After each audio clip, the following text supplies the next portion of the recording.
సృష్టి అంటే ఏమిటి? కళా విశ్వం విశ్వం మరియు విశ్వం విశ్వం.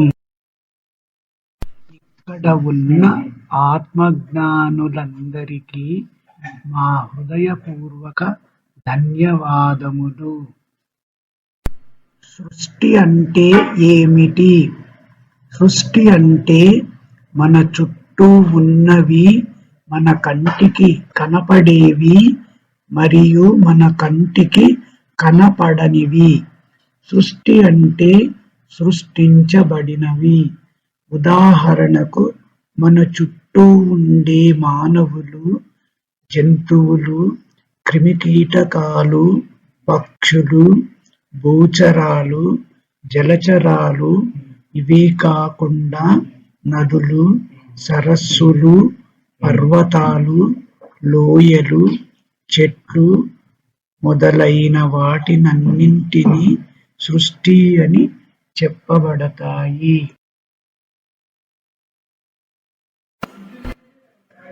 సృష్టికర్త సృష్టిని సృష్టించారు.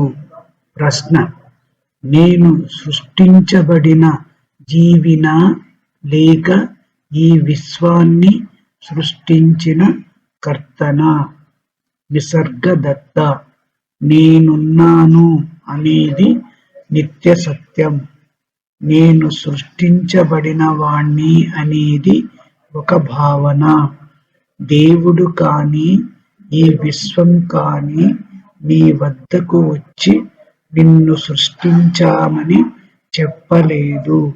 కేవలం నీ మనసును కార్యకారణ భావం పట్టి పీడిస్తోంది. కాబట్టి మనసే సృష్టిని ఊహిస్తుంది. ఆ తరువాత సృష్టికర్త ఎవరు అని ఆలోచిస్తుంది. నిజానికి మనసే సృష్టికర్త. సృష్టికర్త సృష్టిని సృష్టించడమే కాకుండా ఈ సృష్టిలో 84 లక్షల జీవరాశులను కూడా సృష్టించారు. ఈ 84 లక్షల జీవరాశుల ఆహార నియమాలను కూడా సృష్టించారు. మానవులు కొన్ని జంతువులకు శాకాహారము అర్హతను కలిగి ఉన్నారు. నిర్దేశించబడినవి.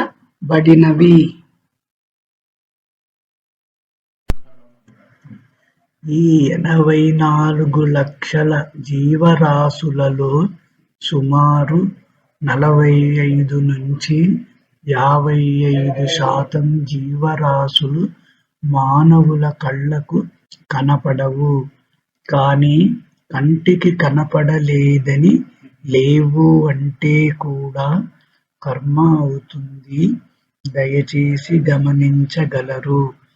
బ్యాక్టీరియా మరియు వైరస్లు ఉదాహరణకు జనవరి 2020 నుండి ప్రపంచాన్ని వణికిస్తున్న కరోనా వైరస్తో సహా మన లోపల ఉన్నాయి. దయచేసి గమనించగలరు. సృష్టి నియమములు మరియు ధర్మములు కూడా ఉన్నాయి. సృష్టి ధర్మములు: 1. సృష్టిలో అన్నీ కూడా అందంగానే సృష్టించబడి ఉన్నాయి. 2. అలాగే అన్నీ కూడా సవ్యంగానే సృష్టించబడి ఉన్నాయి. 3. సృష్టిలో సృష్టించబడిన అన్నీ కూడా పంచభూతములతో సృష్టించబడి ఉన్నాయి. పంచభూతములు 5. అవి: 1. భూమి, 2. గాలి, 3. ఆకాశం, 4. అగ్ని, 5. నీరు. 4. ఈ సృష్టిలో పంచభూతములు అన్నీ కూడా స్వచ్ఛముగా ఉన్నాయి. 5. ఈ పంచభూతముల స్వచ్ఛతను కొలవడానికి ఈ సృష్టిలో వేరే ప్రమాణము ఏదీ లేదు. 6. ఈ సృష్టిలో పంచభూతములు వివిధ నిష్పత్తుల్లో కలవడం వల్ల వివిధ రకములైన భౌతిక స్వరూపములు సృష్టించబడతాయి. 7. ఈ పంచభూతములతో సృష్టించబడిన వస్తువులు అన్నీ కూడా స్వచ్ఛముగానే ఉంటాయి గమనించగలరు. 8. సృష్టించబడిన వాటిలో అన్నిటికీ కూడా జీవితకాలం నిర్దేశించబడి సృష్టించబడతాయి. 9. సృష్టించబడిన భౌతిక రూపమునకు జీవితకాలం చివరి దశలో వాటి శక్తిహీనత వల్ల పంచభూతములు విడిపోవడముతో అవి నశించబడతాయి గమనించగలరు. 10. సృష్టి నిశ్శబ్దంతో కూడి ఉంటుంది. విధ్వంసం శబ్దంతో కూడి ఉంటుంది. విత్తనం నిశ్శబ్దంగా మొలకెత్తుతుంది. చెట్టు కొట్టినప్పుడు శబ్దం చేస్తూ క్రింద పడుతుంది. సృష్టి నియమములు. 1. ఈ సృష్టిలో ఉన్న వాటిని దేన్నైనా కూడా మనము చూసి ఆనందించవలెను కానీ దేనిని తాకరాదు. సృష్టిలో మనము దేన్నైనా తాకితే తాకిన దానికి ప్రతిచర్యకు మీరే బాధ్యులు గమనించగలరు. 2. మనము సృష్టికి ఏమి ఇచ్చినా సృష్టి దానిని తీసుకోవడమే కాకుండా తిరిగి మీరు ఏమి ఇచ్చారో వాటిని కొన్ని రెట్లుగా పెంచి తిరిగి మీరు ఎలా ఇచ్చారో అలాగే అందజేస్తుంది గమనించగలరు. 3. మీరు సృష్టికి ఒక పిడికిలి సంతోషాన్ని ఇష్టముగా సంతోషముతో ఇవ్వగలిగితే సృష్టి దానిని మీకు కొన్ని రెట్లు పెంచి తిరిగి మీకు అదే సంతోషమైన స్థితిలో అందజేస్తుంది గమనించగలరు. 4. ఈ సృష్టిలో ఒక దోమను మీరు ద్వేషంతో హింసిస్తే సృష్టి మీకు కొన్ని వేల రెట్ల హింసను ద్వేషంతో ఇతరుల నుండి మీరు పొందగలరు గమనించగలరు. 5. పై విషయాల వల్ల మనం తెలుసుకోవలసింది ఏమిటంటే ఏదైతే మనం ఇష్టంగా సంతోషంతో ఇతరులకు ఏదైతే పంచుతామో అది పెంచబడుతుంది గమనించగలరు. 6. మనము సృష్టి నుండి దేనినైతే దాచుతామో అది దోచబడుతుంది. మీరు చక్కగా తెలుసుకున్న జ్ఞానమును ఇతరులకు పంచకుండా ఉన్నప్పుడు ఆ జ్ఞానం మీకు ఏ విధంగా కూడా ఉపయోగపడదు దయచేసి గమనించగలరు. 7. మీ దగ్గర ఉన్నది తిన్నది మట్టిపాలు. మీరు దేనినైతే సృష్టికి సంతోషముగా ఇష్టముతో ఇస్తారో అది మాత్రమే మీ పాలు గమనించగలరు. 8. ఎవరైతే సృష్టికి అనుగుణముగా జీవితమును గడుపుతారో వారు ఎల్లప్పుడూ సంతోషము ఆరోగ్యముతో ఉంటారు గమనించగలరు. 9. ఎవరైతే సృష్టికి విరుద్ధముగా జీవితమును గడుపుతారో వారు ఎల్లప్పుడూ అనారోగ్యము దుఃఖములతో జీవితము గడుపుతారు గమనించగలరు. 10. జీవితములోని ప్రతి క్షణం మీకు రెండు ప్రత్యామ్నాయాలు ఇస్తుంది: బాధగా ఉండడానికి లేదా సంతోషముగా ఉండటానికి.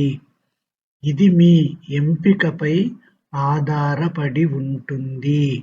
మీరు దేనిని ఎంచుకున్నారో అది అనుభవిస్తారు, గమనించగలరు. 11. మీరు ఎరుకతో ఉన్నప్పుడు మీరు ఏమి చేస్తున్నారో మీకు తెలుస్తుంది.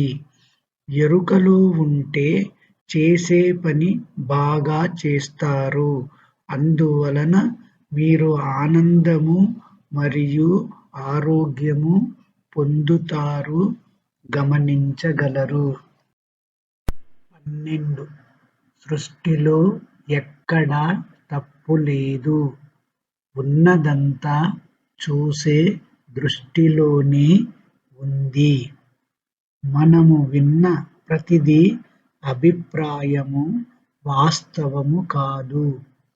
మనము చూసే ప్రతిదీ దృష్టికోణముతో ఉంటుంది, కానీ ఖచ్చితమైన నిజము కాదు.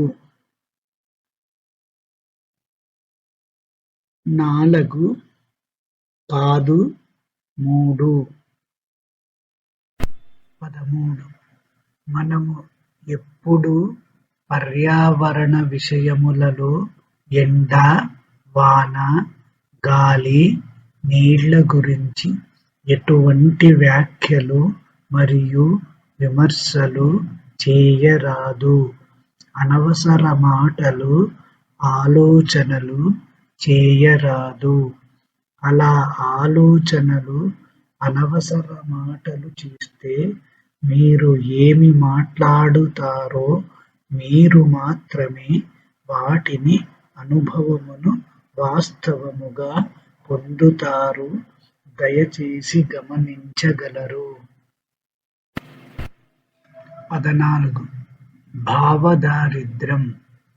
దరిద్రం అంటే భౌతికముగా ఏదైనా లేకపోవడము, కానీ భావదారిద్ర్యం అంటే ఏదైనా భౌతికపరమైనవి లేకపోవడము కాదు, లేదు అని భావించడము.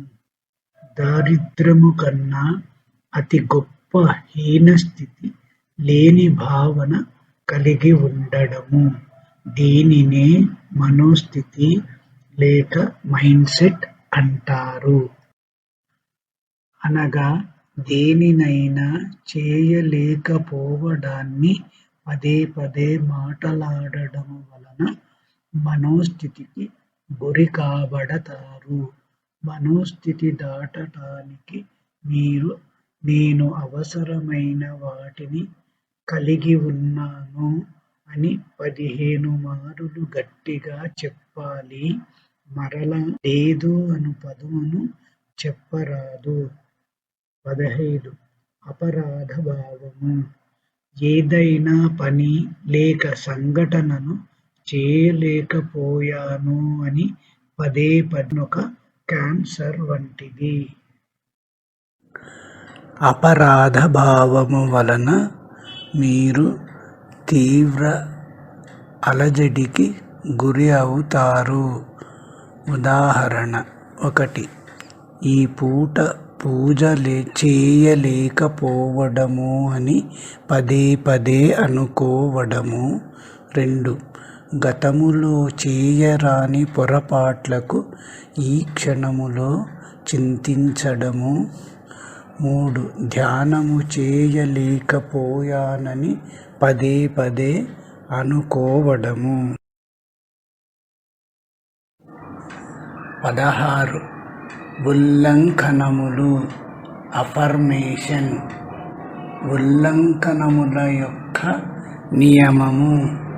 సృష్టిలో ఉన్న ఎన్నో నియమాలలో ఉల్లంఘనముల యొక్క నియమం కూడా ఒకటుంది. ఉల్లంఘనము అంటే పాజిటివ్, నెగిటివ్ ఏదైనా కానివ్వండి, అది ఒక వాక్యం, కొన్ని పదాల సముదాయం కావచ్చు లేదా ఒక పదం కూడా కావచ్చును. మీరు ఎప్పుడైనా భావాన్ని లోతుగా, పరిపూర్ణంగా, ఖచ్చితంగా అలా వల్లవేస్తూ ఉండడం మొదలెడితే అది వాస్తవ రూపం దాల్చడం మొదలెడుతుంది. అందువలననే ప్రజలంతా ఎక్కువగా దరిద్రంలో జీవిస్తున్నారు. దానికి కారణం ఈ నియమము. వారు దరిద్రం గురించి మాట్లాడుతూ ఉంటారు కనుక. కానీ కొంతమంది ప్రజలు మాత్రం ఆనందంగా జీవిస్తారు. దానికి కారణం వారు ఎల్లప్పుడూ ఆనందం గురించి సదా మాట్లాడుతుంటారు కనుక. వారికి తెలుసు వారి జీవితాలలో ఏం కావాలో, కనుక వాటి గురించి మాత్రమే మాట్లాడుతారు. వారు ఆనందం గురించి ఉల్లంఘించుకుంటే దానినే వారి జీవితాలలో పొందుతారు. మీరు తక్షణం చేయాల్సిన పని ఏమిటంటే నెగిటివ్ మాటలు తక్షణమే ఆపి పాజిటివ్ మాటలు మొదలు పెట్టడం. కొన్ని వారాల వ్యవధిలోనే ఓ అద్భుతమైన మంత్రదండం మీ జీవితంలోకి రావటంతో మీరు సంభ్రమాశ్చర్యాలలో లోనవుతారు. సృష్టి శక్తి సమీకరణ యొక్క పూర్తి పరిధి. మానవులకు వివిధ రకములైన శక్తి అనుక్షణము విశ్వము నుండి అందుబాటులో ఉంటుంది. కనుక మానవులందరూ సృష్టి యొక్క అవగాహన కలిగి ఉంటే ఆనందము పొందగలరు. అందువలన సృష్టికి కృతజ్ఞతలు తెలియచేస్తున్నాము. ఆధునిక మానవులలో అత్యధికంగా ప్రబలుతున్న సమస్యలలో ఒకటైన సమస్య మూల చైతన్య తత్వాన్ని వారు అందుకోలేకపోవడం. ఈ సమాజం అంతా కూడా తన మూల చైతన్యత్వాన్ని అందుకోవడంలో ఎంతో వ్యధననుభవిస్తుంది. ఎప్పుడైతే దాని విషయంలో ఎరుకతో ఉండరో అప్పుడు మీ కాళ్ళలో బలహీనత, అనిశ్చిత తలెత్తుతాయి. ఎందుకంటే కాళ్ళు అనేవి మానవుడికి చెట్టుకి గల వ్రేళ్ల వంటివి. మానవుడు తన కాళ్ళతోనే భూమితో సంబంధాన్ని కలిగి ఉంటాడు.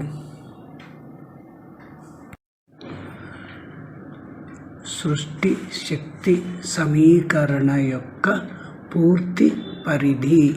మన చుట్టూ ఉన్న ప్రదేశములో ఈ విశ్వమంతా విశ్వశక్తి లేక ప్రాణశక్తి లేక కాస్మిక్ ఎనర్జీ అనేటువంటి శక్తి ఆవరించబడి ఉన్నది. ఒకటి, మనము మన రెండు కాళ్ళతోనే భూమిపైన నిలబడగలము, నడవగలము, పరిగెత్తగలము. మనము భూమిపై మన పాదములు మోపగానే మనకు భూమి నుండి విద్యుదయస్కాంత శక్తిని పొందుతాము. 2, మన చుట్టూ కూడా అత్యంత శక్తిగల విశ్వశక్తి ఆవరించి ఉన్నది. మీరు ఎరుకలో ఉన్నప్పుడు మాత్రమే విశ్వశక్తిని అనుభూతి పొందగలరు. 3, మనము ఆహారమును భుజించడం వలన మన కర్మేంద్రియాలు, కాళ్ళు చేతులు పనిచేయడానికి కావలసిన శక్తి లభిస్తుంది. 4. మనం శ్వాస తీసుకోవడము వలన కూడా గాలిలోని ప్రాణశక్తి లభిస్తుంది. 5. మనము సూర్యుడి నుండి చైతన్య శక్తిని పొందుతున్నాము. 6. మనము ఆకాశము నుండి ప్రత్యక్ష విశ్వశక్తిని మన తలలోని బ్రహ్మరంధ్రము ద్వారా పొందుతున్నాము. విశ్వశక్తి లేక ప్రాణశక్తి లేక కాస్మిక్ ఎనర్జీకి రంగు లేదు, రూపు లేదు. అందువలన మన కంటికి కనపడదు. గత జన్మలలో చేయకూడని పనుల వలన వచ్చే కర్మలు, అవి 90% మనకు అనారోగ్యము, నాడీమండలము వ్యవస్థలో కనపడని రీతిలో దాగి ఉంటాయి. విశ్వశక్తి మానవులకు మనసులో ఆలోచనలు లేకుండా ఉన్నప్పుడు ఈ విశ్వశక్తి మన శరీరంలోకి బ్రహ్మరంధ్రము ద్వారా మనలోకి ప్రవేశిస్తుంది. ఈ విశ్వశక్తి ప్రవాహము ఎప్పుడైతే మన లోపలికి ప్రవేశిస్తుందో అనారోగ్యము శుద్ధి కావించబడుతుంది. మనము అనారోగ్యము నుండి ఆరోగ్యము పొందగలము. ఈ విశ్వశక్తి ప్రవాహము మనము 8 గంటలలో పడుకున్న సమయంలో గ్రహించిన విశ్వశక్తి మనము కళ్ళు తీసినప్పుడు కేవలం 2% మాత్రమే మనకు మిగులుతుంది. దీనికి కారణం మనము నిద్రించినప్పుడు అపస్మారక స్థితిలో ఉన్నందువలన మన కాళ్ళు చేతులు ఎలాంటి భంగిమలలో ఉంటాయో మనకు తెలియదు. అందువల్ల ఏ ఆలోచనలు లేని సమయంలో అత్యంత పరిమాణములో మనము తీసుకున్న విశ్వశక్తి 98% కాళ్ళు చేతులు మరియు కళ్ళు తెరవడం వల్ల నష్టపోతాము. ఈ మిగిలిన 2% విశ్వశక్తి మన శరీరంలోని 6 జ్ఞానేంద్రియాలు, చెవి, నాలుక, కనులు, ముక్కు, చర్మము మరియు మనసు ఈ విశ్వశక్తి వలన మాత్రమే పనిచేయగలవు, గమనించగలరు. కానీ మనం ఆహారం తీసుకోవడం వలన వచ్చే శక్తి కేవలం మన శరీరంలోని 5 కర్మేంద్రియాలు, మాటలు, మలము, మూత్రము, కాళ్ళు చేతులు మనము చలించడానికి, పనిచేయడానికి మాత్రమే ఉపయోగపడుతుంది, గమనించగలరు. మనము నిద్రలో తీసుకున్న ఈ 2% విశ్వశక్తి మనము నిద్ర లేచిన తరువాత 16 గంటలలోపు మన మనసు, జ్ఞానేంద్రియములు అనగా ముక్కు, ఘ్రాణేంద్రియము వాసన చూడడానికి, 2 నాలుక, రసనేంద్రియం రుచి చూడడానికి, 3 కన్ను చక్షురింద్రియం చూడటానికి, 4 చెవి శ్రోత్రేంద్రియం వినడానికి, 5 చర్మం త్వగింద్రియం స్పర్శ, 6 మనస్సు ఆలోచనలు పనిచేయడానికి ఉపయోగించబడుతుంది.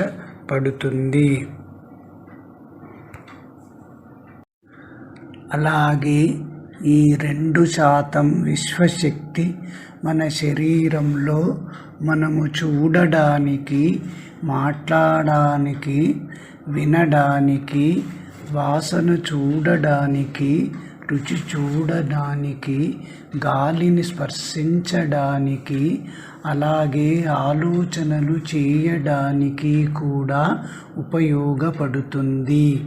అలాగే ఈ విశ్వశక్తిని మన ఇంద్రియాలు ఎంత శక్తిని ఉపయోగించుకుంటాయో కాస్త తెలుసుకుందాము. 1. మనసు ఆలోచనలకు మరియు మీ దృష్టికి మీరు వ్యక్తులను ఎటువంటి దృష్టితో చూస్తారో ఈ విశ్వశక్తిని 50% తీసుకుంటుంది.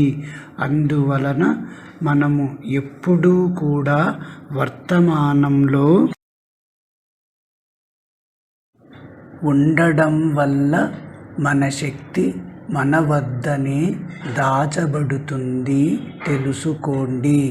మీరు వర్తమానంలో లేకుండా గతము మరియు భవిష్యత్తుకు తరచుగా వెళుతూ ఉంటే మీ శక్తి త్వరగా ఖాళీ అవుతుంది. తద్వారా మీరు అలసిపోవడం, దానివల్ల మీరు అనారోగ్యమును పొందుతారు. అందుచేత మనం ఎప్పుడూ కేవలం వర్తమానము లేక ఎరుకలో ఉండడం వలన ఈ 50% శక్తి మనలో అలాగే ఉన్నప్పుడు మనము చురుకుగా ఉండగలం. అలాగే మనము ఆరోగ్యముతో ఉండవచ్చు. మీరు ఏ భావముతో వ్యక్తిని చూస్తారో, మీకు మీ భావముతో అనుకున్నారో ఆ వ్యక్తి మీకు అలాగే కనపడతారు. దీనిని వ్యక్తిని మీరు చూసే దృష్టి అని అంటారు. అందువలన మీరు ఏ వ్యక్తులను మీకన్నా తక్కువగా చూడరాదు. అలా ఏ వ్యక్తిని మీకన్నా తక్కువగా చూడడం వలన మీ శక్తిని కోల్పోతారు. తద్వారా మీరు త్వరగా అలసిపోవడము, అందువలన అనారోగ్యము పొందుతారు. మీరు దేనిని నమ్ముతారో అది మీకు వాస్తవము అవుతుంది. ప్రతి విషయాన్ని భావోద్వేగం లేకుండా చూడండి.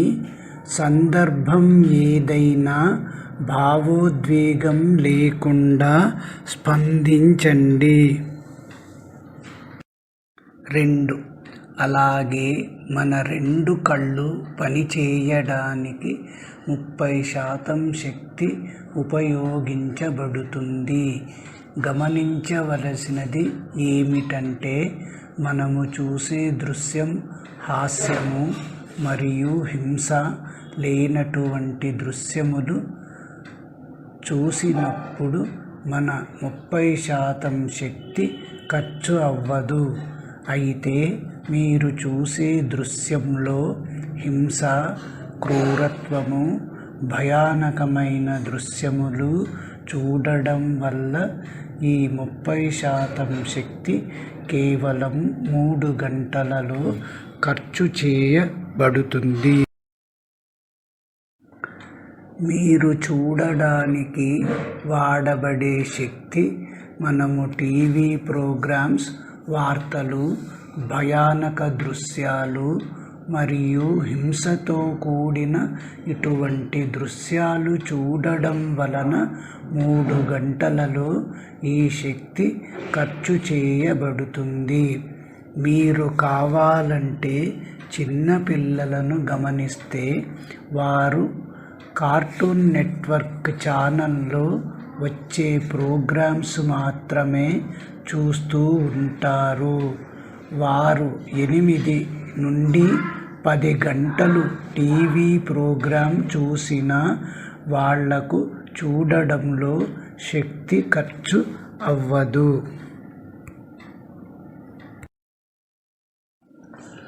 కారణం వాళ్ళు హాస్యభరితమైన సన్నివేశాలు, దృశ్యాలను చూస్తున్నప్పుడు ఒక ఆనందదాయకమైన స్థితిని చేరుకోవడం వల్ల వాళ్లకు విశ్వశక్తి అలాగే వస్తూ ఉంటుంది. దయచేసి గమనించండి. అదే మీరు వార్తలు, భయానక దృశ్యాలను టీవీలో చూసినప్పుడు 3 గంటల తర్వాత మీకు శక్తి ఖర్చు కావడం వల్ల మీకు చూడడానికి సాధ్యపడదు.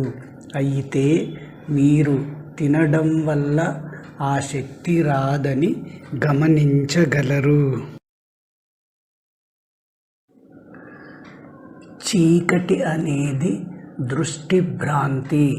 మనం సాధారణంగా కాంతిగా సూచించేది విద్యుదయస్కాంత వర్ణపటంలో కనిపించే భాగం మాత్రమే. కనిపించే కాంతి మరియు రేడియో తరంగాలు మరియు ఎక్స్-రే కిరణాలు వంటి అదృశ్య కాంతికి ప్రాథమిక వ్యత్యాసం లేదు. అవన్నీ విద్యుదయస్కాంత తరంగాలు. ఇవి వాటి తరంగ దైర్ఘ్యంలో మాత్రమే విభిన్నంగా ఉంటాయి. విశ్వంలోని ప్రతిదానికి తరంగ దైర్ఘ్యం ఉంటుంది. అందువల్ల చీకటి అనేది కాంతి లేకపోవడం కాదు, కానీ మన మానవ కంటికి కనిపించని కాంతి భాగం. 3. మనము మాట్లాడడానికి 3 నుంచి 15% శక్తి ఖర్చు అవుతుంది. గమనించవలసినది ఏమిటంటే, మనము మాట్లాడేటప్పుడు మన మాటలు ఎప్పుడైతే సౌమ్యంగా ఉంటాయో అప్పుడు కేవలం 1.5% శక్తి మాత్రమే ఖర్చవుతుంది.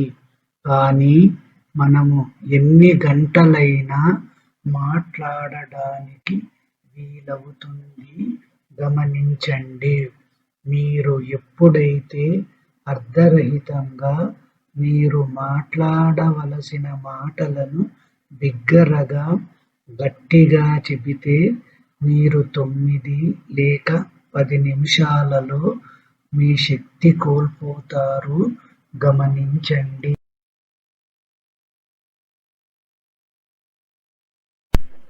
అలాంటి సమయంలో మీరు ఏమి చేయాలో ఇప్పుడు చెప్పబడుతుంది. మీరు తొందరగా, బిగ్గరగా మాట్లాడినప్పుడు 9 నిమిషాలలో మీ శక్తి ఖర్చు కావడం వల్ల మీరు వెంటనే మాట్లాడలేకపోవడం మీరు గమనిస్తారు. మీరు ఎప్పుడైతే మీ 2 చేతులను ఒక గోడపై బలంగా నొక్కి ఉంచి, కొద్దిగా తలను పైకి ఎత్తి, కళ్ళు మూసుకొని గట్టిగా శ్వాస పీల్చడం వదలడం వల్ల మీరు మాట్లాడడానికి కావలసిన విశ్వశక్తి మీలోకి ప్రవహిస్తుంది అని తెలుసుకోగలరు. తెలుగు భాష మాట్లాడినప్పుడు మన శరీరంలో 72,000 న్యూరాన్లు యాక్టివేట్ అవుతాయి. ప్రపంచంలో ఉన్న అన్ని భాషల్లో కన్నా ఇదే ఎక్కువ అని సైన్స్ నిర్ధారించింది. 4. మనము వినడానికి కావలసిన శక్తి 1.5%. అలాగే మన 2 చెవులు కొన్ని పరిధుల వరకే వినడానికి సామర్థ్యాన్ని కలిగి ఉన్నాయి. ఈ సామర్థ్యానికి వెలుపల ఉన్న శబ్దములను మన 2 చెవులు గుర్తించలేవు. గమనించండి, మన 2 చెవులు విపరీత శబ్దమును వింటే తిరిగి వినపడదు.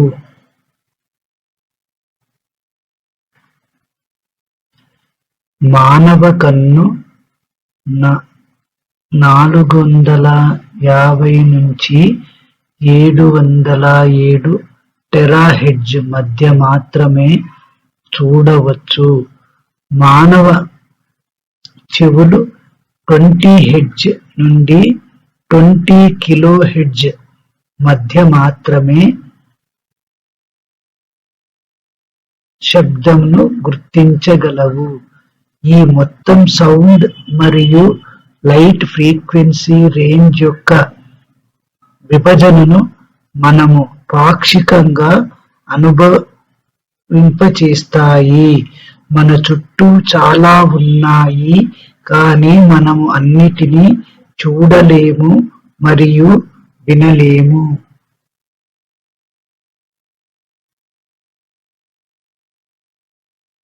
5. మన శరీరములో సుమారుగా మన 1000 అవయవాలు మరియు 221 జీవక్రియలు పనిచేయడానికి 3.5 శక్తి ఖర్చవుతుంది. 6. అలాగే మనము శ్వాస తీసుకోవడానికి కావలసిన శక్తి చాలా తక్కువ. అందువలన మనము ఏ ప్రయత్నము లేకుండా శ్వాస మనలను ఈ భూమి మీద సంచరించేలా చేస్తూ ఉంది. అందుకు విశ్వమునకు కృతజ్ఞతలు తెలియచేస్తాము. మీరు కావాలంటే ఈ కింద చెప్పిన ఉదాహరణ వలన మీరు కొన్ని అద్భుతమైన విషయాలను తెలుసుకోగలుగుతారు. మీరు ఎప్పుడైనా రాత్రి నిద్రపోకుండా ఉదయం ఎటువంటి ఆహారమును తీసుకున్నా కూడా అది మీకు జీర్ణము కాకుండా మీకు వాంతుల రూపములో బయటకు విసర్జింపబడుతుంది. కారణం ఏమిటంటే మనలో జీర్ణక్రియకు సంబంధించిన విశ్వశక్తి లేకపోవడమే మాత్రమే. గమనించండి, మనము నిద్రపోలేదు, అందువలన జీర్ణక్రియకు కావలసిన విశ్వశక్తి అందలేదు. గమనించండి. మానవ శరీరము గురించిన గొప్ప విషయాలు అందరూ తెలుసుకోవలసినవి. మానవ శరీరంలో 50 ట్రిలియన్ కణములు మనసు ఆధీనములో పనిచేస్తాయి. మానవ శరీరములో 50 ట్రిలియన్ కణములు మనసు చెప్పే ప్రతిదానికి ప్రతిస్పందిస్తాయి. పాజిటివ్ ఆలోచనల వలన ఆరోగ్యము పొందుతాము. నెగటివ్ ఆలోచనల వలన మన రోగనిరోధక శక్తి తగ్గి అనారోగ్యము పొందుతాము. మానవుడి ప్రతి కణములో సుమారు 1.4 వోల్ట్ల విద్యుత్తు ఉండి 50 ట్రిలియన్ కణములలో 700 ట్రిలియన్ వోల్టుల విద్యుత్తు ఉంటుంది. కానీ విద్యుద్ఘాతము ఉండదు. అదే శరీరము గొప్పతనము. మానవుల అనారోగ్యమును చక్కెర బిళ్ళను మందుగా నమ్మి తీసుకోవటం వలన ఆరోగ్యము పొందుతారు. కానీ మందుతో ఆరోగ్యము వస్తుంది అనేది మీ ఆలోచన వలన తగ్గింది, అంతేకాని మందు వలన కాదు. దయచేసి గమనించండి. మన ఆలోచనలు శక్తిని కలిగి జనిస్తాయి. ప్రతి ఆలోచనలో మనము పొందే భావము లేక ఫీలింగ్స్ ఉంటుంది. విద్యుదయస్కాంత తరంగాల రూపములో మన చుట్టూ లయబద్ధమైన వలయము 15 అడుగులు ఉంటుంది. మన భావములు ఫీలింగ్స్ ప్రేమ, కృతజ్ఞత, అభినందనలను తలుచుకున్నప్పుడు మన హృదయము అనుసంధానముతో మన బ్రహ్మరంధ్రము నుండి విశ్వశక్తి మన శరీరంలోకి ప్రవేశిస్తుంది. ఎప్పుడైతే మన శరీరంలోకి విశ్వశక్తి ప్రవహిస్తుందో అప్పుడు ఎరుక పెరగడము గమనిస్తాము. మన శరీరములోని ప్రక్కటెముకల ప్రమాదవశాత్తు విరిగిన మనకు కాస్త ఇబ్బంది కలుగుతుంది. కానీ దాని వలన మనకు ఏ ప్రాణహాని జరగదు. ఎందుకంటే మన శరీరములోని ఎముకలలో ప్రక్కటెముకలు మాత్రము విరిగినా అవి దానంతట అవే అతకడానికి సామర్థ్యమును కలిగి ఉన్నాయి.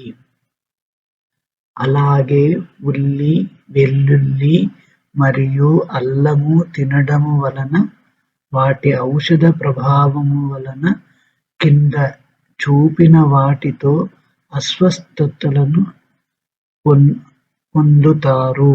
1. శరీరము నిస్సత్తువను పొందుతుంది. 2. విశేషముగా ఒళ్ళు నొప్పులను అనుభవిస్తారు. 3. ఎరుక లేక అనారోగ్యము పొందుతారు. 4. మన శ్వాసకోశములు మరియు ఉదరములపై ఉండే రక్షణ పొర క్షీణిస్తుంది. 5. మానవులు ఉల్లి, వెల్లుల్లి, అల్లము అనేటువంటి ఔషధములు లేకుండా శుద్ధ శాకాహారమును 30 రోజులు భుజించడం వలన మానవులకు సంపూర్ణ ఆరోగ్యము కలుగుతుంది. ఆచరించి ఫలితమును పొందగలరు. మా పరిశోధనలలో కనుగొన్నదేమంటే అభినందన కరుణలను మనసులో తలవగానే హృదయము మనసు అనుసంధానముతో సహజముగా హృదయ స్పందనను పెంచుతుంది. అధిక మోతాదులో చైతన్య శక్తి ఎరుక పెరగడము గమనించాము. ఆ శక్తిని చూడలేము, తాకలేము. విశ్వము నుండి విశ్వశక్తి ప్రవహిస్తుంది. Reference: Please visit the HeartMath Institute website for detailed information. www.heartmath.org.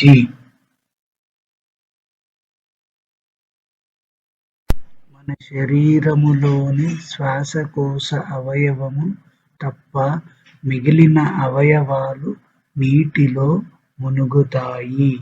శ్వాసకోశ అవయవము మాత్రము నీటిలో తేలుతుంది. అందువలననే అది గాలిని తీసుకుంటుంది. మీరు మీ ఆరోగ్య సమస్యలను మరియు భౌతిక సమస్యలు అధిగమించాలంటే మీరు ప్రథమంగా చేయవలసింది మీ సమస్యలను మీ నోటితో చెప్పరాదు. మన కడుపులో ఉండే ఆమ్లం రేజరు బ్లేడును మనకు హాని చేయకుండా కరిగించగల శక్తి కలిగి ఉంది. మనము రోజుకి సగటున 40 నుండి 100 వెంట్రుకలు కోల్పోతున్నాము.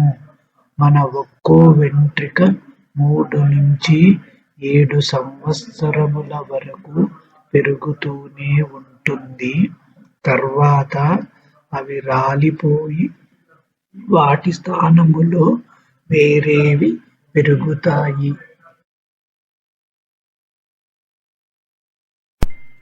1 అంగుళము చర్మము మీద 3 కోట్లకు పైగా బ్యాక్టీరియా ఉంటుంది. రోజుకి మన హృదయము ఉత్పత్తి చేసే శక్తితో ఓ సాధారణ ట్రక్ను 30 కిలోమీటర్ల వరకు నడిపించవచ్చు. 90% జబ్బులు కేవలం ఒత్తిడి వలననే వస్తాయి. మీరు పడుకునే గది ఎంత చల్లగా ఉంటే మీకు ఎక్కువ పీడకలలు వచ్చే అవకాశం ఉంటుంది.